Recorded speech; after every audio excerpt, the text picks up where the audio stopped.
সত্ৰত ডাঙৰ দীঘল হৈছিলোঁ আৰু সত্ৰৰ সংস্কৃতিকে লৈ মই এটা এই অসমৰ বাহিৰতো মই সত্ৰীয়া নৃত্য প্ৰদৰ্শন কৰিছিলোঁ।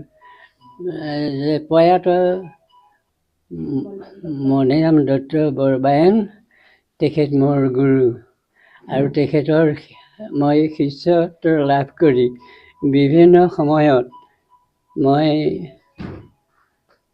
এই সত্ৰীয়া সংস্কৃতিক সেৱা কৰিবলৈ সুবিধা পাইছিলোঁ। সংগীত নাটক একাডেমীৰ অনুগ্ৰহত এইটো পদ্মশ্ৰী বুলি যিটো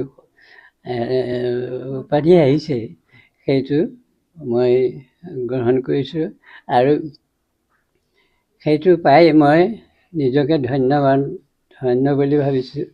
আৰু আপোনালোকক যে মই একেলগে দৰ্শন পোৱাৰ মোৰ এটা মানে সুযোগ হৰিয়ে দিছে বুলি মই ভাবিছোঁ।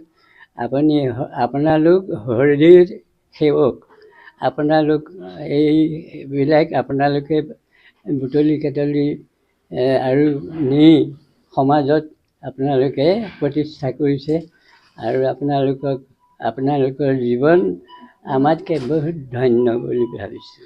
এতিয়া নতুন পৰিকল্পনা বুলিবলৈ মোৰ মানে এটা চলি আছে, মোৰ এখন সত্ৰীয়া সংগীত বিদ্যালয় আছে, মই সেইখনৰে অধ্যক্ষ হৈ আছোঁ আৰু মোৰ মাজু ছোৱালী বিভা শইকীয়াই বৰ্তমান সেই বিদ্যালয় মানে সেৱা কৰি আছে। বিদ্যালয়ৰ ছাত্ৰ ছাত্ৰীক তেওঁ শিক্ষা দি আছে আৰু মই অধ্যক্ষ হিচাপে মই সেই শিক্ষা দিয়া চাই আছোঁ। উঠি অহা প্ৰজন্মক কিবা আহ্বান জনাব নেকি? নতুন প্ৰজন্মক কিবা আহ্বান জনাব নেকি সত্ৰীয়া সংস্কৃতিৰ বিষয়ে কিবা? তেখেতসকলৰ ওচৰততো নতুন সকলকহে শিকোৱা হৈছে আৰু তেওঁলোকৰ পৰা আমাৰ সত্ৰীয়া সংস্কৃতি যেন সংসাৰত বিয়পি যাওক, এইটো মোৰ মনৰ অভিলাষ আছে।